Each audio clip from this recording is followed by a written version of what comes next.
फक्त काय म्हणते त्याला एक जे आहे ना एक काडी धावते त्यात फक्त एक पट्टी आली त्यात चार्ज तर झालाय किती ते फक्त 10 ते 15 मिनिट चालतो जास्त वेळ चालत नाही. ओके तर काय झालं good morning welcome back to my channel. उद्या राडला जाणार आहे तर आज मला गाडीची चेन क्लीन करायची आणि गाडी धुवायची गोष्टी आहेत. ओके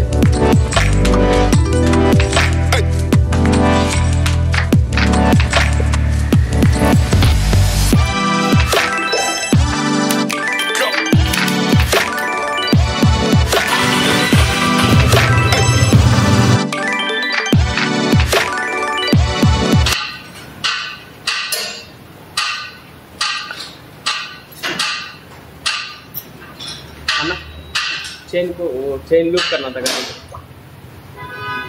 हाँ नहीं क्या खत्म हुआ चेन क्लीनर खत्म हुआ येस्टरडे भी आया था. येस्टरडे बोले कल शाम को आ जाओ.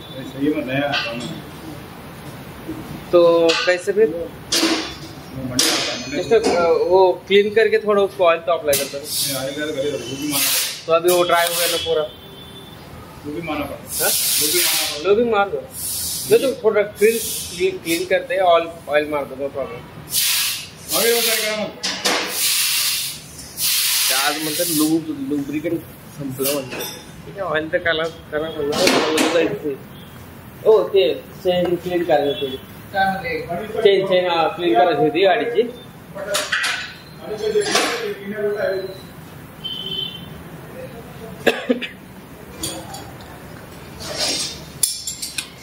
काल बोललो ते संध्याकाळी म्हणून संध्याकाळी करतो. आज बोलते ते चिरून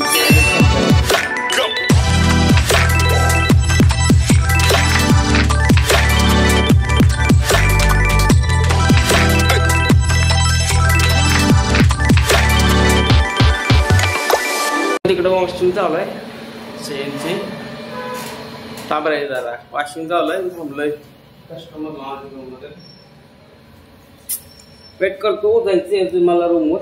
आणि गाईज मी नॅन्याला फोन केला डॅनेश्वरला फोन केला. तो बोलला की त्याचे रूममेट तो तुर्कापल्लीमध्ये राहतो. मी पहिले तुर्कापल्लीमध्ये काम करत होतो ना तर त्याचे रूममेट म्हणजे तिथे 4-5 जण आहेत तर ते पण बोलले यायचे.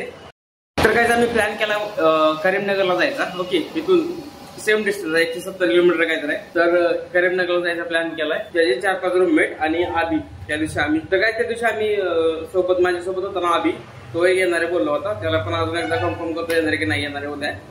तर नॅन्या म्हटलं की जर त्याच्या रोडलाच आहे ना तो करीमनगरचा रोड आहे ना तिथून एक 30 किलोमीटर अंतर कव्हर होतं माझं. तर मी इथून तिथं गेलो तर ओके.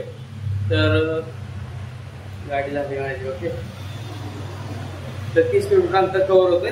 तर 30 किलोमीटर अंतर कव्हर झालं तर मग त्याच्या रूमवर तर सगळे मिळून सोबत जायला असं विचारायचं आपण. ओके झाली माझी गाडी. मग चेन त्यांनी क्लीन केले आणि थोडंसं ऑइल मारले. ते काय चार्ज वगैरे नाही त्यांनी चार्ज वगैरे घेतलेला नाही. ओके तर आता झाली क्लीन. हे असे झाले क्लीन. ओके त्यांनी थोडं ऑइल अप्लाय केलं फक्त. ओके तर गाडी काय धुवायला नको म्हणलेत. गाडी ते बघ बाहेर सेंटरला धुईल. आता त्यांचं जे ना माणसं कमी आहेत बोलले ते. ओके बाहेर माझ्या साईडला जे वॉशिंग सेंटर ना तिथं घुसवलं गाडी. तर आहे ना चेन झाली पण गाडी एवढी घाण नाही झालेली. ओके तर त्यासाठी मी म्हणलं नको धुवायला. मी थोडंसं त्याला कापड मारतो. ओके कारण एवढी घाण नाही झालेली. मी गेल्या राईडला गेलतो ना त्यामुळे धुतली गाडी. त्यामुळं नको त्याला धुवायला. जर गरज पडली तर धुईन मी. येताना पायरीवर पडलो असतो. माझी एक स्टेप आहे ना मिस झाली आणि दुसरा स्टेप हाफ पडला पाय असं खाली पाय टाकला माझा दुसरा. म्हणजे खाट्टा दिसली माझं आणि गुडघ्यावरती पण नाही माझा हात टेकला. ओके असा मोबाईल पण होता माझ्या हातात. Shut up. ओके तर काय एक स्वेट शर्ट घेतलाय मी. कसा बसतोय हाय ना ते रस्त्याच्या कडेला असतात ना त्यांच्याकडून घेतलाय. दुकानं बंद झालते मॉल पण बंद झालता. अरे टोपी खूपच छान आहे बाबा. आपलं टोपी खूपच छोटे चंपू दिसतोय टोपीत नाही का असं. ओके तर काय हा स्वीट शर्ट मी घेतलाय उद्यासाठी. कारण तो स्वीट शर्ट आहे ना तो जास्त असा त्याचा कलर गेलाय त्यामुळे म्हणलं आता हे नवीन घ्यावा. आणि काय विषय झाला की आता 10 वाजता बी शिफ्टून आलोय ना मला अशी टाकायची सवय, ठीक आहे, काय विषय नाही त्याचा. तर गाडी 10 वाजता आता शिफ्ट होऊन आलं ना, तर दुकाने सगळे बंद होती, मॉल पण बंद झाला. तर त्यामुळे म्हणलं हे आहे ना ते रस्त्याच्या कडेला असतात ना, ते पण ऑलमोस्ट बंद करायला लागले होते.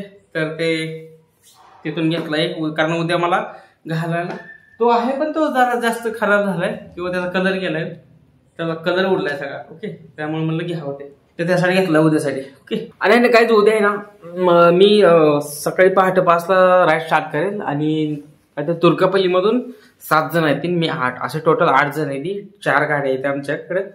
नैन्या बोलला होतं मला तिथं 3 गाड्या आहेत, माझी एक 4थी गाडी आहे असं म्हणून. आणि तिथं 7 जण आहेत. 7 जण म्हणजे तिथं 6 जण आहेत तुर्कापल्लीमध्ये, आणि कोणतरी इथे तुमकोंडामधून एक तरी येणार आहे माझ्यासोबत. टोटल 8 जण आहे आम्ही. तर टोटल 8 जण आहे आम्ही. नैन्या एक आहे, मी एक आहे, आणि अजून 6 जण आहेत ती त्याचे तिथले रूममेट वगैरे तुर्कापल्लीतले. तर तुर्कापल्लीत राहतोय, इथून ते जवळजवळ 40 किलोमीटर अंतर आहे. तर मला लवकरच राईड स्टार्ट करायला लागणार आहे. मी इथून 5ला हलतो, म्हणजे तिथून 6ला जर आम्ही इथून मला तासभर लागणार आहे 40 किलोमीटर, कारण सिटी क्रॉस करून जायचंय मला तुर्कापल्लीला. कारण एक तासभर तर लागेल मला. तिथून काय मग नंतर 130 किलोमीटर राहतंय. मग ते काय 2-3 तासात कव्हर होऊन जाईल. 6ला हल्लं तर आम्ही 9-10 वाजेपर्यंत तिथं पोहोचू. तिथून मग काय संध्याकाळपर्यंत फिरलं, किती जर फिरलं तर दिवसभर किती फिरणार आहे असं तसं. ठीक आहे, तर असा आहे उद्याचा राईडचा प्लॅन. तर आता तर किती वाजले, तर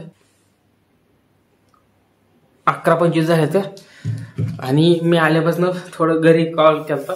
तर काय मी जेवण झाल्यानंतर घरी कॉल केला नव्हता, त्यामुळे मी आत्ता फोनवर बोलतो, स्लो होतो. घरी फॅमिलीला पण कॉल करायला लागतो ना, फॅमिली पण आहे माझी. तर पिल्याला फोन केला, पिल्या झोपला होता.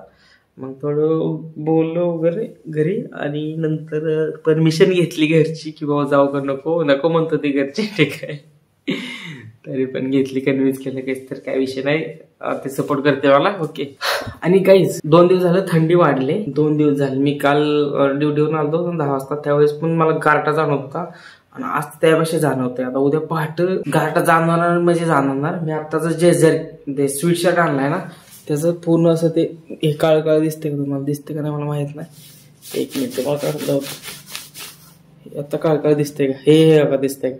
हे काळ आहे ना, त्यातून आतून ते जर्किंग, ते स्वीट शर्ट आहे ना, त्याच्या आतून निघतंय. आय थिंक मी उद्या माझं जे जुनं स्वीट शर्ट आहे ना तेच घालेन, कारण ते जास्त ते जाड पण आहे. हे टी शर्ट सारखं आहे नाही का, हलकं, आणि हे जड आहे. हे मी 1600 रुपयाचं घेतलं होतं. ह्याची क्वालिटी पण तशी, ठीक आहे. हे जड पण आहे, आणि थोडासा याचा कलर गेल्यासारखं आहे नाही का, हे बघा. आणि हे ना, हे जस्ट रेग्युलर वापरण्यासाठी चांगलं आहे नाही काय. हे टी शर्ट टाईप आहे, मऊ पण आहे, टी शर्ट टाईप आहे. पण आतून आहे ना ह्याचं सगळं निघायला लागले. आता हे नवीन असल्यामुळं थोडं निघेल माझ्या अंदाजे. तर बघू, मी मॅक्सचं ते जुनं आहे ना तेच घालेन बहुतेक, कारण त्यातून थंडी पण नाही होणार मला पहाटे. ओके, तर गाईज व्हिडिओ आवडला असेल तर लाईक करा, शेअर करा आणि सबस्क्राईब करा. बाय.